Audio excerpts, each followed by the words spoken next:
Assalamualaikum warahmatullahi wabarakatuh. Waalaikumsalam warahmatullahi wabarakatuh. Pemirsa Ngobrol Cerdas, kali ini kita kehadiran tamu yang tidak kalah istimewa, yaitu seorang bakal calon legislatif di Dapil 3 kampung kita. Kita langsung saja minta beliau untuk memperkenalkan diri. Silakan Pak. Terima kasih Pak Budi dan tim. Assalamualaikum warahmatullahi wabarakatuh. Waalaikumsalam. Terima kasih atas kesempatan dari podcast Ngobrol Cerdas dari Selungkang yang telah memberi kesempatan kepada kami untuk bisa tampil pada kesempatan ini. Baik, perkenalkan, nama kami Deswanda, lahir di Sawalunto tanggal 9 bulan 9 tahun 1965. Sekarang tinggal di Pondok Kapur, Kelurahan Kubang Serakut Selatan, Kecamatan Lembah Segar, Kota Sawalunto. Keluarga istri 1 orang, anak 2 orang. Yang besar atau nomor 1 perempuan, dokter, sekarang bertugas di Rumah Sakit Umum Sawalunto. Suaminya Danu Aryadi Putra Selungkang. Jadi saya berbesan dengan Selungkang gitu. Berbesan dengan Selungkang. Ya. Okay. Di keluarga Danu, cucu dari Tuk Win, Danu Utie, anak dari Ibu Despenti dan ayah De Asmadi di Panai Selungkang. Kemudian yang nomor 2, anak laki-laki sarjana UNP, sekarang wira swasta, tidak mau jadi pegawai. Nah, kemudian kami pensiun dari pegawai negeri sipil di Kota Sawalunto, baru pensiun ya. Bertugas semenjak tahun 1989, jadi 34 tahun masa dinas, dengan pangkat terakhir pensiun 4C. Pendidikan terakhir UNP atau dulu adalah IKIP. Institut Keguruan Ilmu Pendidikan Padang, tahun 1988. Sementara 1 tahun setelah 6 bulan setelah wisuda, langsung diangkat sebagai pegawai negeri sipil di Kandepdikbud Kota Sawalunto waktu itu. Jadi langsung ke kantor, tidak ke sekolah karena jurusan pendidikan luar sekolah. Nah, kemudian selama bertugas tidak pernah keluar dari Kota Sawalunto. Jadi selama 34 tahun itu bertugas di Sawalunto, mulai dari pegawai pusat di Kandep, kemudian semenjak otonomi daerah di tahun 2001 kita sudah menjadi pegawai daerah semenjak otonomi daerah. Pengalaman jabatan mungkin Pak Budi.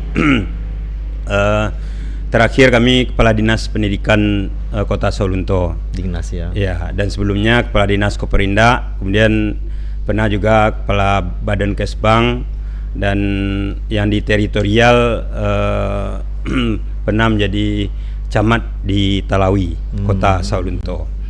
Nah, itu barangkali perkenalan singkat dari kami, dan jadi kami putra Sawalunto dan juga punya hubungan kekerabatan ke Nagoi Selungkang. Barangkali demikian Pak Budi. Ya, menarik Pak Deswanda, Ambo Pak Deswanda ya. Dari partainya Partai Golkar ya? Ya, Partai Golkar. Dari Partai Golkar. Jadi pemirsa, beliau ini tidak asing di Kampung Selungkang Iko. Kemudian sekarang setelah bertahun-tahun berkarir di dinas, kebanyakan di dinas pendidikan ya, dinas pendidikan.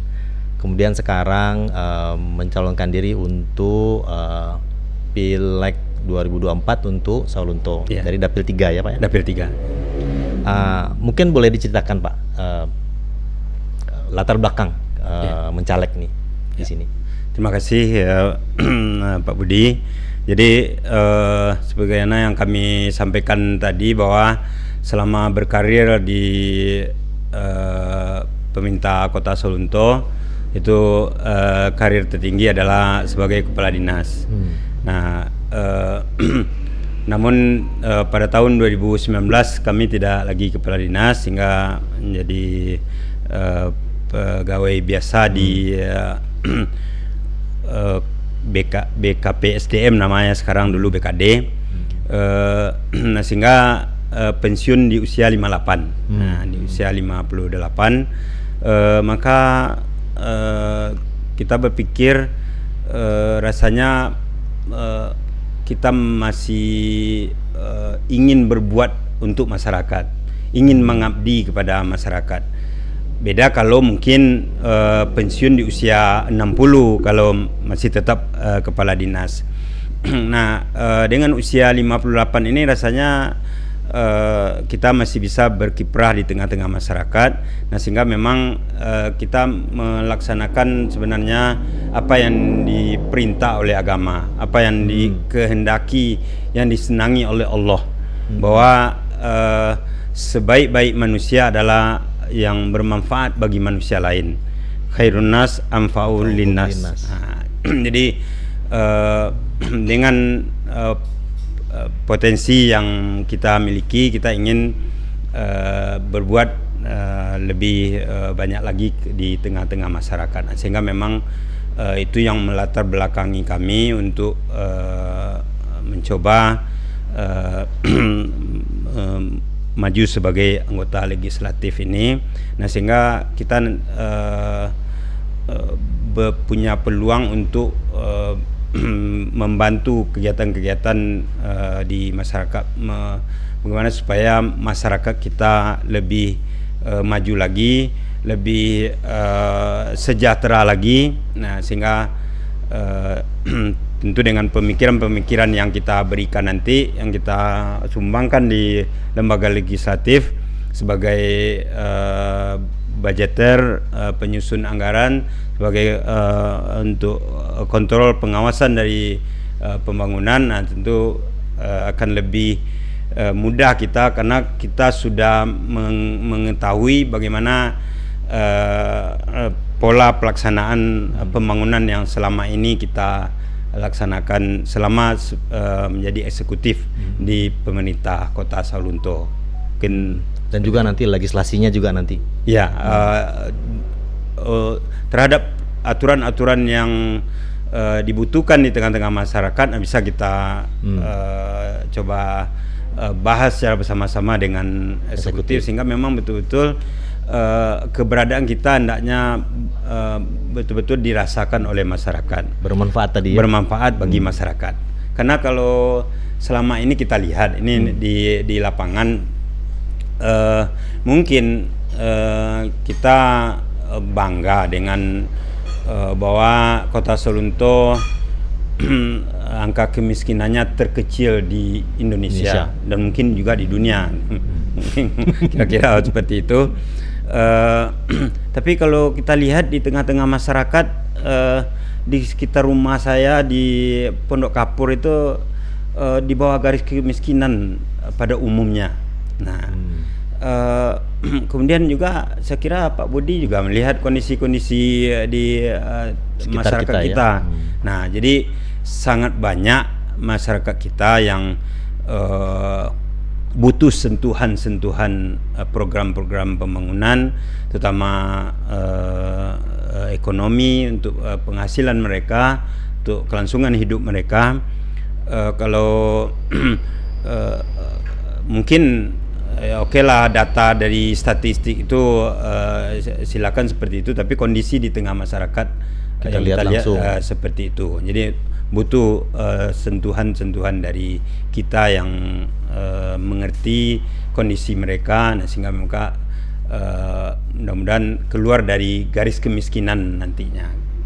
Baik. Tadi Partai Golkar ya Pak, artinya sudah kader dari sejak lama atau gimana? Ya, kalau PNS kan tidak boleh berpolitik. Berarti memang baru sejak jadi pensiun ya?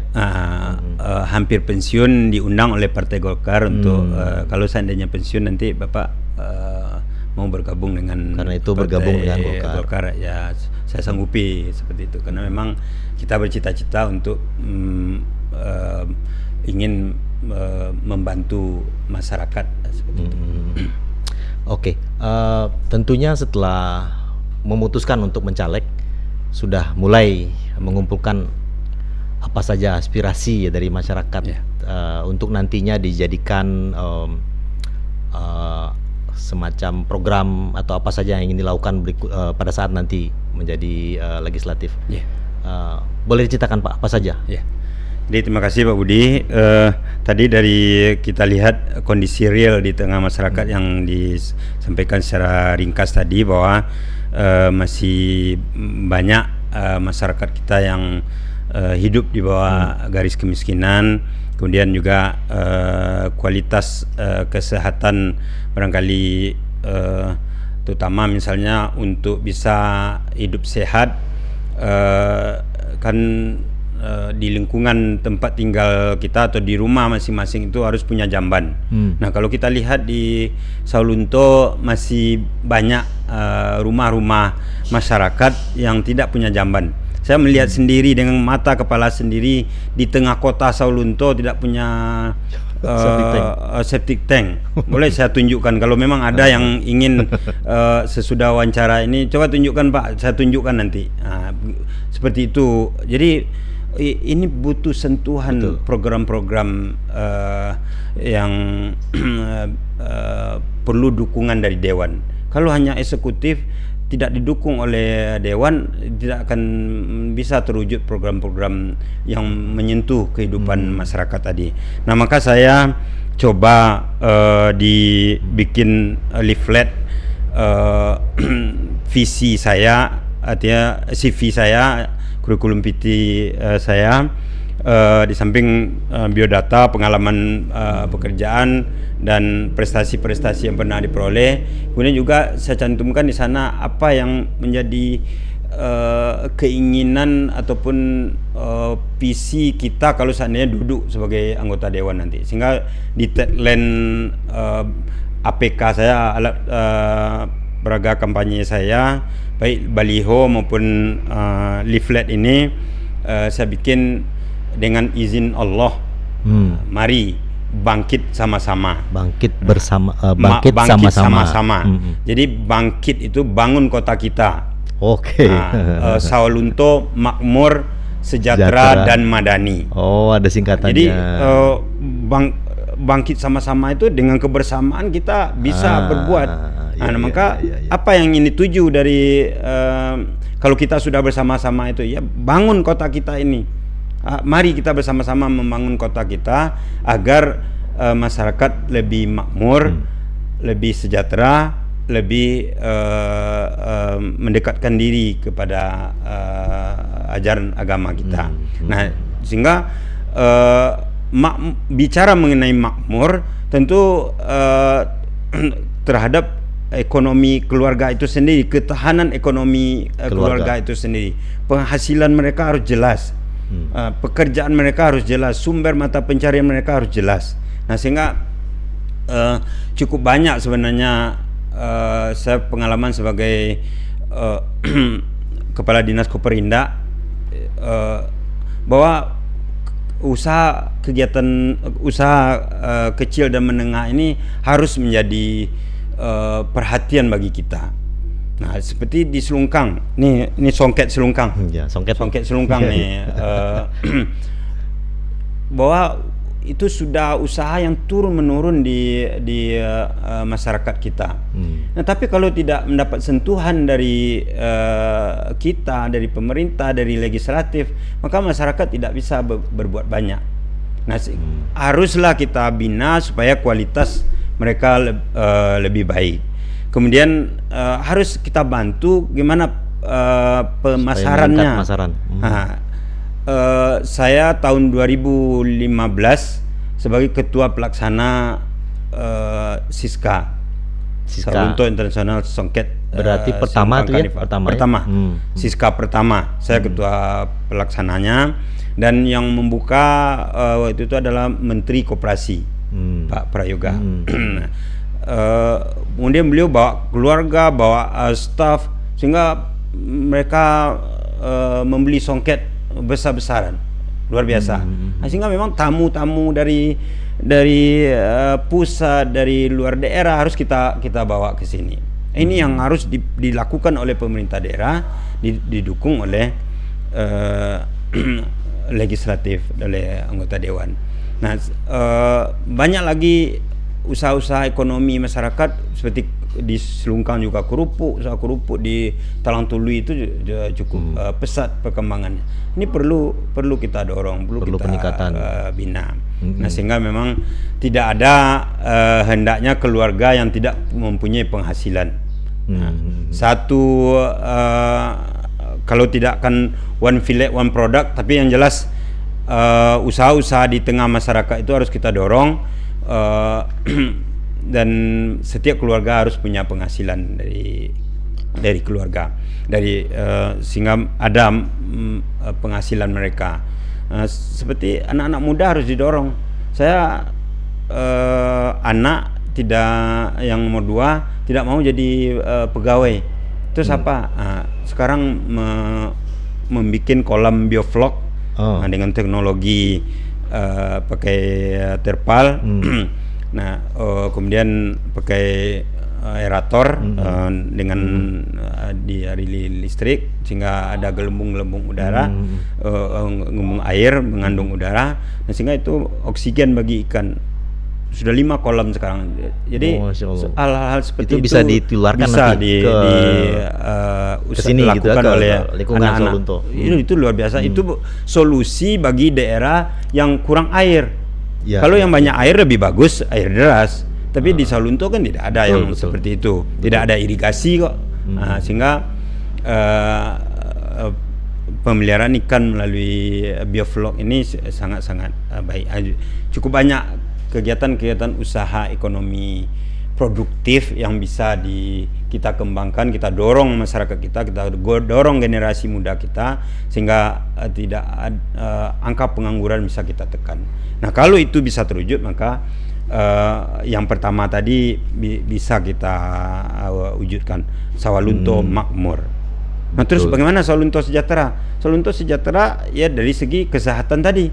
Kesehatan bahwa stunting bisa ditekan, anak-anak yang postur tubuhnya kecil dengan gizi bisa ditekan seminimal mungkin. Kemudian penyakit-penyakit bisa dicegah, sehingga memang program-program kesehatan perlu diterapkan di tengah-tengah masyarakat. Nah, kemudian juga pendidikan seperti itu. Pendidikan alhamdulillah kan sekarang juga sudah cukup bagus. Tidak ada gedung-gedung sekolah kita yang ambruk atau kalau di kita daerah lain ada yang sampai mau roboh. Di daerah-daerah lain seperti itu. Anak kesulitan akses ke sekolah, jembatan bambu misalnya, kalau di daerah kita kan tidak ada. Tapi bagaimana kita tingkatkan kualitas proses belajar mengajar, kualitas guru, kesejahteraan guru harus kita lebih tingkatkan, sehingga memang tentu itulah program-program untuk mewujudkan Saulunto sejahtera. Kemudian kalau untuk madaninya, bagaimana mendekatkan diri kepada Allah, bagaimana program pelaksanaan ajaran agama di tengah-tengah masyarakat, kehidupan keagamaan di tengah-tengah masyarakat.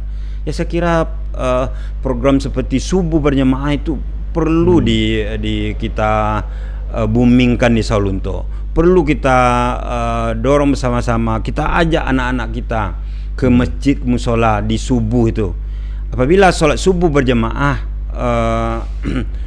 di masjid atau musola sama dengan sholat sunat semalam suntuk. Betul. Itu luar biasa fadilahnya. Betul. Jadi ini saya kira yang perlu kita dorong. Nah, sehingga kalau sudah demikian, sudah sholat subuh, maka setelah sholat subuh bertebaran lah. Wah, bertebaran di muka bumi ini, itulah yang berusaha. Nah, sehingga itu tagline dari apa yang ingin saya lakukan di Saulunto, seandainya dipercaya oleh masyarakat sebagai anggota legislatif. Bangkit sama-sama, bangun kota kita Saulunto makmur, sejahtera dan madani. Dan mungkin begitu Pak Budi. Menarik. Yang terakhir tadi Pak Deswanda cukup menarik. Kita semua pun rasanya sudah cukup paham bahwa kalau bertakwa penduduk suatu negeri, tentu keberkahan akan datang. Ya. Dari langit dan di bumi. Kan begitu betul. janji Allah begitu Ya, kan? ya. Nah, tinggal kita jemput aja itu lagi kan Ya. gitu. Nah, itu menarik Pak Deswanda. Ya. Mengenai tadi kan sudah diceritakan Pak Deswanda cukup lama berkarir di bidang pendidikan. Mungkin bisa diceritakan apa-apa saja yang sudah pernah dilakukan untuk masyarakat di bidang pendidikan terutama. Terima kasih Pak Budi. Jadi untuk pertama yang diperoleh dari secara pribadi, kita pernah sebagai penilik teladan tingkat nasional di tahun 2000. Penilik Diklusupora Teladan diundang upacara ke Istana Negara Nasional dan mendapat penghargaan dari Presiden waktu itu, Presidennya Gus Dur. Ya. Nah, kemudian di kegiatan pramuka yang tidak terpisahkan dari pendidikan, kita mendapat penghargaan Panca Bakti yang ketiga. Nah, kemudian di luar pendidikan kita keluar jabatan di OPD lain, itu sebagai camat di tahun 2012 sampai 2013. Kita sebagai camat teladan di Kota Saulunto juara 1 tahun 2013 dan nomor 3 di Sumatera Barat. Dapat penghargaan dari gubernur. Kemudian selama berkarir mendapat Satya Lencana Karya Satya dari Presiden selama 30 tahun. Jadi ada yang 10 tahun, ada yang 20 tahun, ada yang 30 tahun. Jadi ketiga-tiganya kita dapat, alhamdulillah. Nah, kemudian dari apa yang kita kerjakan bersama-sama dengan teman-teman guru-guru kita yang saya kira guru-guru hebat di Kota Saulunto, prestasi-prestasi anak-anak kita sewaktu UN, masih zaman-zaman UN. Nah, itu di tingkat SMP dan SMA kita berada di 5 besar dari hasil nilai rata-rata di Sumatera Barat. Ini ada yang nomor 1, ada yang nomor 3, tergantung tingkat dan jurusan. Terutama SMA kan masih kita dulu, kewenangan kota dulu. Nah, jadi kemudian juga fasilitas-fasilitas pendidikan juga secara bertahap dengan bantuan dari program dana alokasi khusus sudah cukup bagus. Guru-guru juga demikian selalu kita tingkatkan kompetensinya sehingga memang alhamdulillah kegiatan belajar mengajar bisa berjalan dengan baik. Dan malahan dulu kita mengembangkan full day. Full day ini konsep belajar full day ya, full day sampai sore ya. Ya. Jadi dengan kegiatan full day maka kegiatan anak-anak akan lebih terorganisir, terarah, sehingga lebih banyak waktunya berada di sekolah.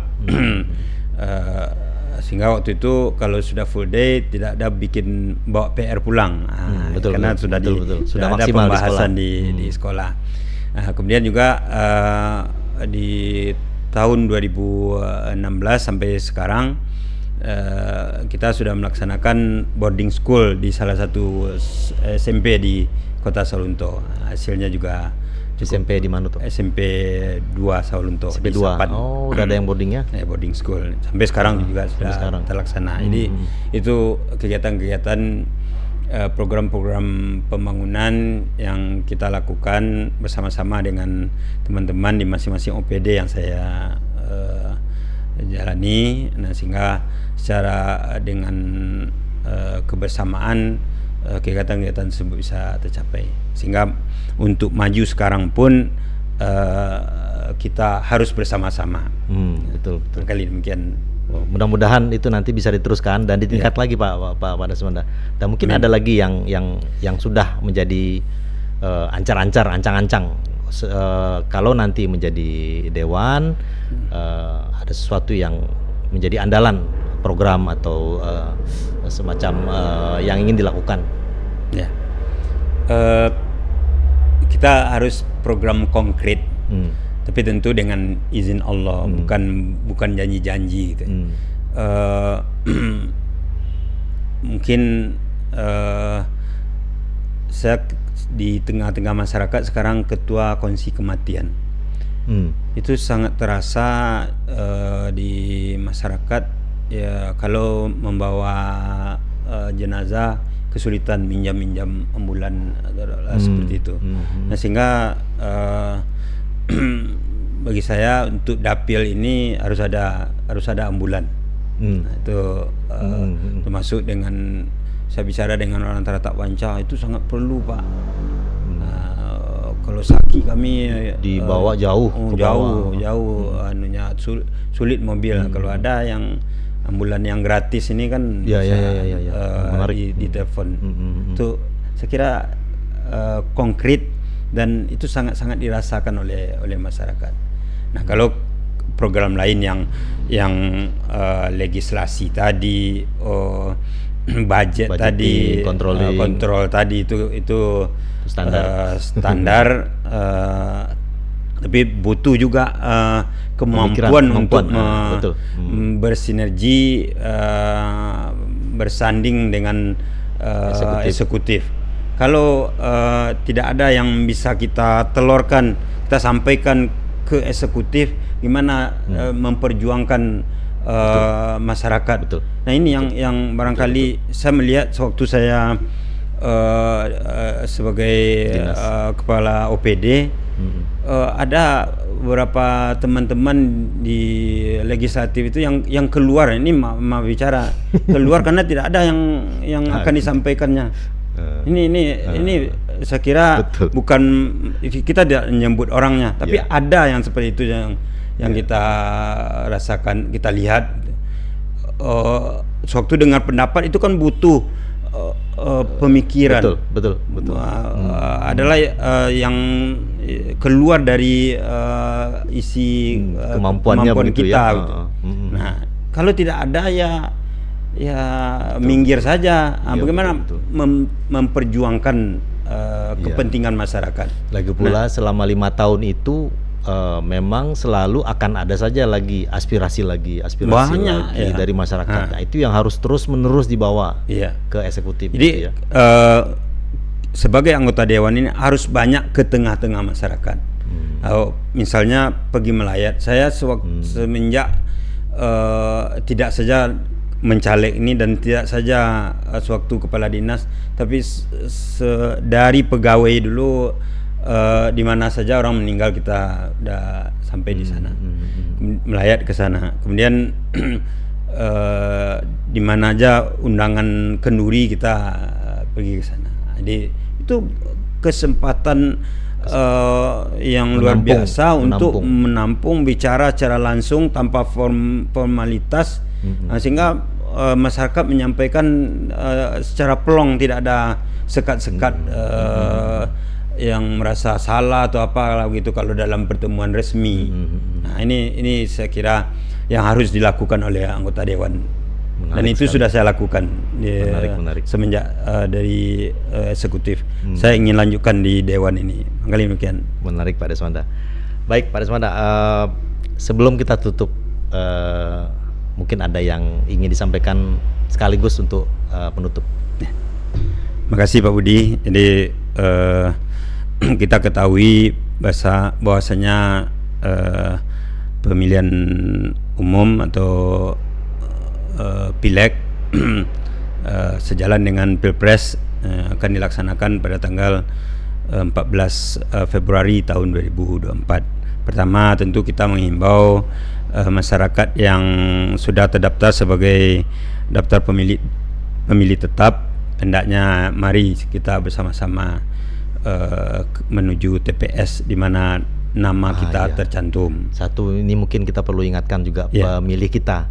Datanglah ke TPS, gunakan suara kita, hak pilih kita. Hak pilih kita, betul. Karena itu akan menentukan nasib kita, masa depan kita 5 tahun yang akan datang. Nah, kemudian gunakanlah hati nurani untuk memilih. Jangan terpengaruh oleh bujukan rayuan karena mungkin sesaat atau money politik, sebut sajalah seperti itu. Karena itu sangat marak dan itu sangat merusak, dan itu melanggar dari pertama norma agama, kemudian norma aturan negara juga dilarang untuk itu. Nah, jadi maka diharapkan masyarakat memilih secara cerdas. Pilihlah calon anggota legislatif yang mungkin menurut kita mampu memperjuangkan nasib kita, memperjuangkan kemajuan daerah kita. Demikian, Audi. Baik, terima kasih banyak Pak Deswanda atas kehadirannya. Cukup menarik pembicaraan kita hari ini, dan demikianlah pemirsa Ngobrol Cerdas perbincangan kita hari ini. Insya Allah kita bertemu kembali di sesi berikutnya. Assalamualaikum warahmatullahi wabarakatuh. Waalaikumsalam warahmatullahi wabarakatuh. Terima kasih Pak.